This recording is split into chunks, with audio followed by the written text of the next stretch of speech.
Now, when it was decided that we would sail for Italy, they proceeded to deliver Paul and some other prisoners to a centurion of the Augustan cohort named Julius. And getting aboard an Adramyttian ship, which was about to sail to the regions along the coast of Asia, we set sail accompanied by Aristarchus, a Macedonian of Thessalonica. The next day we put in at Sidon, and Julius treated Paul with consideration and allowed him to go to his friends and receive care.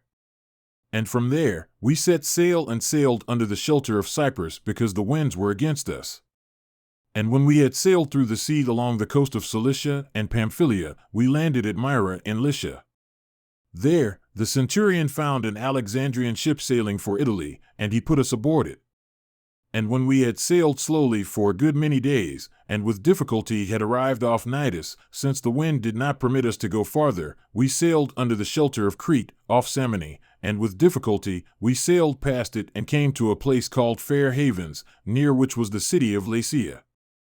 And when considerable time had passed and the voyage was now dangerous, since even the fast was already over, Paul began to advise them, and said to them, Men, I perceive that the voyage will certainly be with damage and great loss, not only of the cargo and the ship, but also of our lives.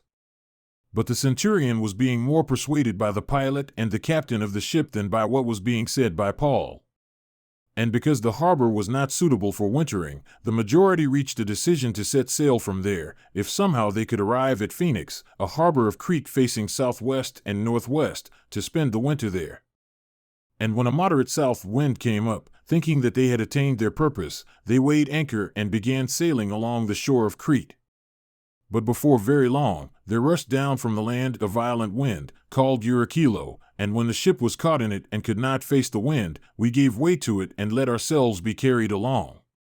And running under the shelter of a small island called Clauda, we were scarcely able to get the ship's boat under control. After they had hoisted it up, they used supporting cables in undergirding the ship. Fearing that they might run aground on the shallows of Syrtis, they let down the sea anchor and in this way let themselves be carried along. And the next day, as we were being violently storm-tossed, they began to jettison the cargo, and on the third day they cast the ship's tackle overboard with their own hands. And since neither sun nor stars appeared for many days, and no small storm was assailing us, from then on, all hope of our being saved was gradually abandoned. And when they had gone a long time without food, then Paul stood up in their midst and said, Men, you ought to have followed my advice to not set sail from Crete and to avoid this damage and loss. And now I advise you to be cheerful, for there will be no loss of life among you, but only of the ship. For this very night an angel of the God to whom I belong and whom I serve stood before me, saying, Do not be afraid, Paul, you must stand before Caesar, and behold, God has granted you all those who are sailing with you. Therefore, be cheerful, men, for I believe God that it will turn out exactly as I have been told.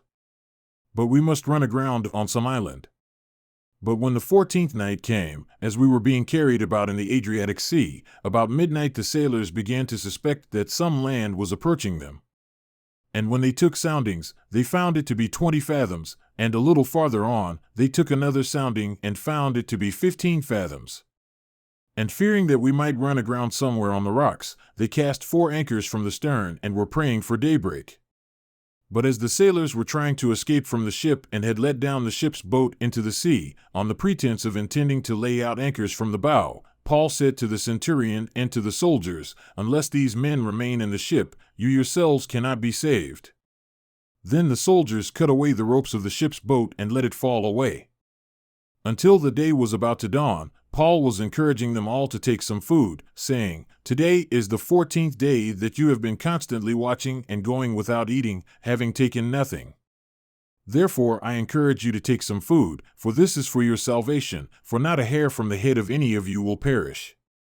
And having said these things, he took bread and gave thanks to God in the presence of all. And he broke it and began to eat. And all of them became cheerful, and they themselves also took food.